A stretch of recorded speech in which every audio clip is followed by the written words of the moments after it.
Thank you so much, Bernie. I'm so excited to be here for the second annual Global Women's Conference and to have such an amazing topic, so timely. What next? Understanding the times. This is what I've dedicated my life to, and I'm excited to be one of the final speakers. We've heard from some amazing folks, great content, amazing nuggets of wisdom with folks sharing their story and giving some key facts and pointers connected to that very topic. And so for me, I would like to chat with you all about what next and understanding the times in the context of where we are right now, but also what drives us and what's going to drive us into the future. But first, a little bit about me. So as you heard, my name is Desiree Peterkin Bell, and I work with people who want to make a difference, brands that matter, and movements, not moments. I lead a global public affairs firm, and we connect with everyone from all over the world. And so that has been my purpose in life, despite my position. No matter where I have been committed to the idea and committed to the work of making impact and making global impact. I come from a family line that has known the power of impact and the power of passion in their heart, that has found a space in the world where they desire to continue to do what's right and what's good. I drink deeply from wells I did not dig. I recognize that I come from a long line of ancestors and warriors who have put themselves, and in some cases their bodies, their hearts, their possessions in the fire so I can be who I am today. I have the freedom to be who I want to be today. A lot of what we go through sometimes actually helps us to define our passion. It also helps us to figure out in life where we want to be. I've had the pleasure and privilege of working with presidents, global leaders, entertainment icons, and some of the most significant movements of this generation. And in all that work that I've been able to do, I've always found that my passion, my purpose, despite my position, and even given some of the changing of the times and trying to understand where we are today, I have always been driven by the work. And the work hasn't always been easy, but the work has been steeped in purpose. Years ago, I used to work in City Hall in New York with Mayor Bloomberg. And it was one of the most difficult jobs that I had. It was just after 9/11. I'm from New York City. I'm from Brooklyn, New York. And I wanted to help rebuild my city. And so I came home and I began to work on some major legislation on the administration's behalf: tort reform, film tax credit, the smoking ban, things that still exist today in New York City to still make it the great city that it is. One day I was walking into City Hall with a good friend of mine who was a city council member. His name was James Davies. And I was walking in with another person, and that person's name was Othniel Askew. We walked into City Hall, and what had transpired over the next few moments literally changed my life. We walked into City Hall. We began to have different conversations about what was the news of the day, what was the most important element of making impact for a city of 8.1 million people. And as we continued to talk, unfortunately, Othniel Askew took out a .38 caliber pistol and killed James Davies right in front of me, and later pointed the gun at me. It was one of the most significantly gut-wrenching experiences of my life, particularly in a political field that I had sought to commit to and to make change in. That moment when I was standing there in fear, not knowing what the future held, not knowing what the present was about, not knowing what next, I lost my voice. Later that evening, when everything cleared out and we found out who and the whys and the whats of that situation, I realized that I could never let any situation or any person again silence me.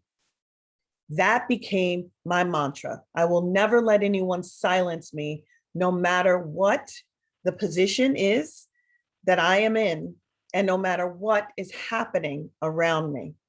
So I think as we delve into this idea of purpose, not position, and going back to the focus of the conference, which is what's next, understanding the times, it's easy for folks to really feel overwhelmed with the media, with the information, with the stories that are coming at us at any given point in time that tell us that we are so separate, that tell us that we are so different, that tell us that we are hating each other.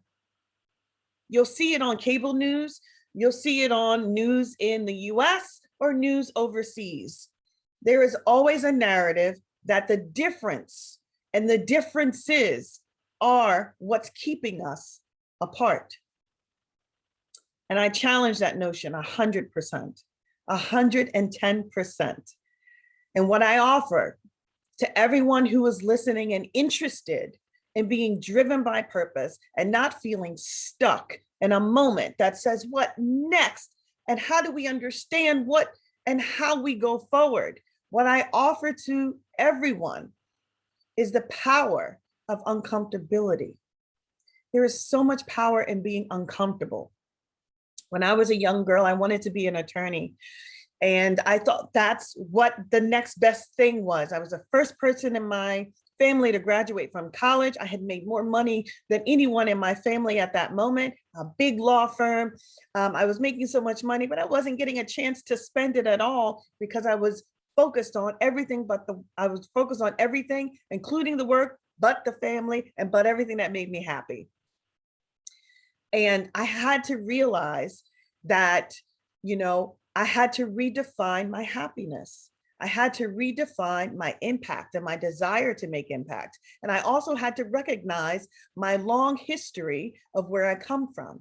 I mentioned earlier, I drink deeply from wells I did not dig. So I don't have the luxury of being tired. I don't have the luxury of giving up. I don't have the luxury of not being able to continue to fight, to be passionate about my causes, to be passionate about making an impact in this world, because there's so many of my ancestors who have done that for me so that I can be here with you guys today. But as a young woman, I struggled with the idea of what's next because I had a really clear idea, I thought, about what and where I was supposed to go. I sat across from a woman we were representing a tobacco company, and I sat across from a woman who had visible effects of smoking. She looked at me, she seared deep into my soul, and it was then that I realized, I think I'm on the wrong side of the table. And I left that law firm with no plan, definitely no money, not enough to not have a plan. But I realized that I had to be comfortable being uncomfortable in that moment, because that is not something that was driving my spirit, feeding my passion, and making me feel centered. And so I did what most people don't do. I left the law industry and I went back to school and got a master's in public policy to study systems, to study public administration. I really wanted to understand this thing called government and how this thing called government really impacted everyone's life, whether they wanted to or not, whether it was the water they drank or didn't, whether it was the taxes they paid or didn't, or whether it was the house they had or didn't. Right? So no matter what you think of government, government is infused in our way of life in terms of it is the system that is responsible for providing services for everyone, no matter where you are in the world, no matter where you are in the world. And so I went back to school to study this system.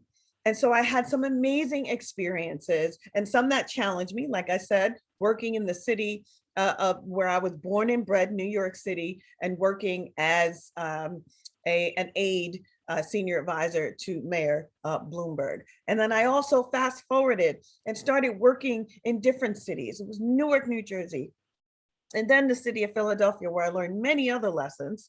In the city of Newark, I learned that I had to try things that had never been done. There was no blueprint for what we did in the city of Newark at that time. And understanding the power of social media, how to create a narrative for a city, and also how to build a brand, both in a man who was the mayor at the time, Cory Booker, now Senator Booker, but also build a brand in a city and changing a narrative that had been so steeped in negativity for so long, while also holding on to the kernels of truth that still existed.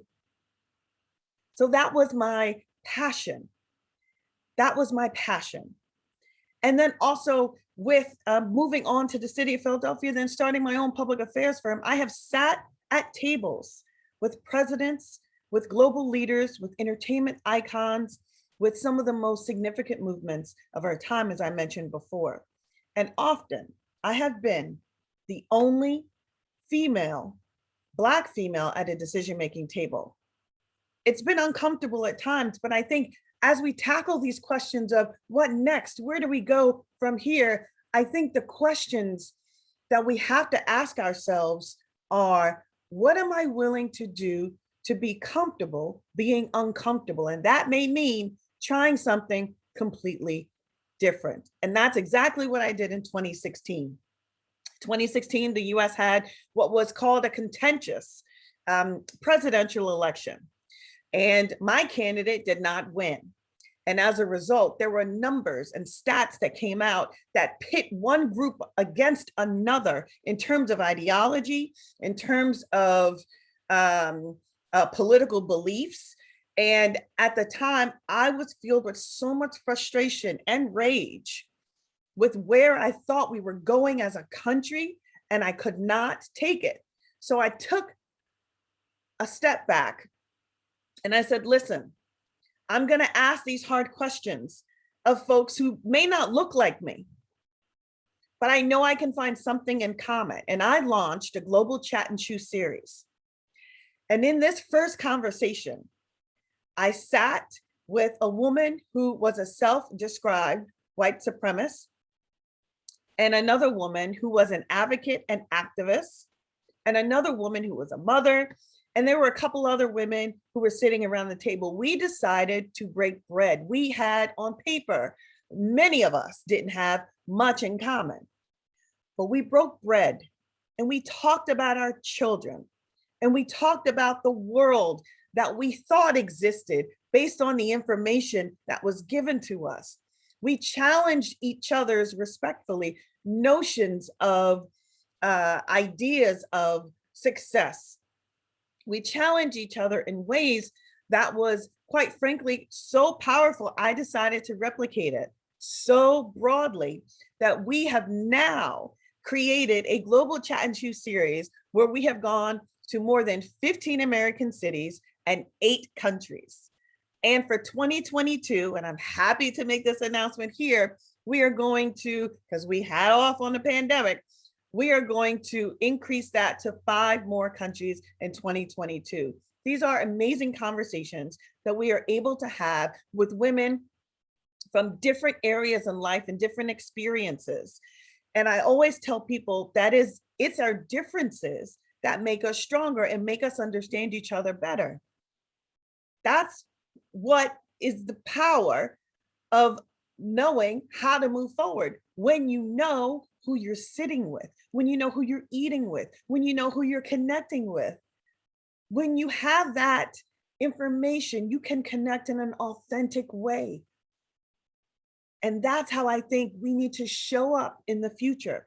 So when I hear about what's next, and as I've lived my life at purpose, not position, I always tell people, don't be afraid to be uncomfortable. It is in your uncomfortability you will find your passion. It is in your uncomfortability you will find your strength. It is in your uncomfortability you will find your power. And in some cases, your voice. I think it's the most powerful thing that we can do is really understand that Our distinct differences are what make us unique, and what makes us unique aligns us together. I think one thing that the pandemic has taught us, it's taught us a couple of things, is that we are more connected than we thought we were. The pandemic didn't need a passport to go from the US to London to India to Singapore. It just showed up, whether we wanted it to or not. And in that power, we realized whether you had money, whether you were Black, white, purple, green, straight, queer, questioning, whatever your status, however you defined yourself, that the pandemic impacted us all. That was the one reality of this virus. And I think what that says is we have to pay attention to those things that align us. And so I say to everyone who's listening here, there is power in having your passion and knowing what your passion is. There is power in being uncomfortable and setting yourself in positions to learn more. Ask the questions. Don't assume or presume. And then figuring out how and what you want your impact to the world to be. I'm raising a daughter. She's 13 years old. She's quite curious. I'm very proud of her, but I learned a lot through her eyes and through her experiences. And so even through some of the things that she's been through in her 13 years on this earth, I'm learning, especially these digital natives, they find a lot of information online, even some of the information you may not want them to find, but everything is online. And just because it's online doesn't mean that it's true, because you can find anything online. But what I realized is just because there's more information online and technology often connects us, that does not take away from the power of in-person connection and a desire to actually have that human interaction. It is through that human interaction, it is through the desire to actually connect with folks directly where most of the understanding will happen. Now, I know this is a virtual conference, and I wish we were all together, and one day we will be. But for now, I think the power is in this connection that we have right now. So when the questions of what's next, what's on the horizon, how do we understand these times? I think the perfect words to understand these times are continue to be driven by purpose despite your position. No matter where you are in the world, no matter where you are in your career, no matter where you are financially, there is passion and purpose in you. And there's passion and purpose in you to be able to give and to make an impact in this world. But part of that is going to be, and part of that is going to mean being uncomfortable. Are you ready? Are you ready to be comfortable being uncomfortable? Okay, I think that's our focus for 2022. Thank you.